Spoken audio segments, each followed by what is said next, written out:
Forget about full-time work, temp work now. Forget about job security. Computerization and robotics and mechanization, we really have superfluous populations around the world today, people that are no longer needed. And I believe the corporations are looking way out into the future, 50 to 100 years, and saying, all right, how are we going to deal with this fact that we now have all these unneeded people around the planet? Certainly we don't want to educate them, because there's nothing more dangerous than educated, unemployed people that become revolutionaries. So we've got to begin to lower the standard of living, lower the expectation of people, and ultimately, when you do that, you begin to lower the lifespan of people. They begin to die younger as a result of lack of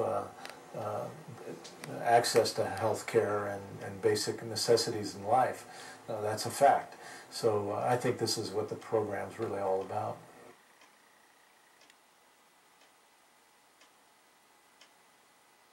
They expect that there's going to be a widening gap between the rich and the poor around the world, between the haves and the have-nots. In a document called Vision for 2020 put out by the U.S. Space Command, they articulate this, and they say that as a result of that, they expect that there's going to be more and more regional instability around the world in coming years. And the Pentagon says that with space technology in place, the United States will be able to essentially hear everything on the Earth, see everything on the Earth, and ultimately target everyone and every place on the Earth in order to suppress the populations around the world as they begin to respond to the fact that they're under the control of this corporate globalization. And so I believe that 9/11 was a moment in history that has really given the government and ultimately the military-industrial complex, who I believe controls the government in the United States, it's given them this capability in this moment to really expand their operations dramatically without any debate, expanding dramatically the amount of money we spend on the military, expanding dramatically the overall basing infrastructure across the world, all in order to give U.S. corporations control of the resources, oil and water, and the markets around the world. And again, all without any debate. So I think this is the result of 9/11. The Iraq War was coordinated by 40 military satellites. All warfare on Earth today is coordinated from space technology.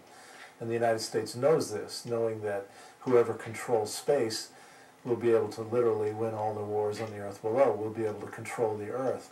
And so this is the reason why the United States Space Command, in their planning document Vision for 2020, has said that we, the United States, must be able to control and dominate space. And most importantly, we must be able to deny other countries access to space. So the United States, 5% of the world's population, intends to deny other countries access to space. And the way they intend to do that is to develop offensive capabilities in space, weapons in space, that will allow the United States to knock out other countries' satellites, so that in time of hostilities, no other country would be able to see the Earth and be able to coordinate the battlefield on the ground. And so that the United States would be in this position where it would be the master of space and ultimately the master of the earthbound battlefield.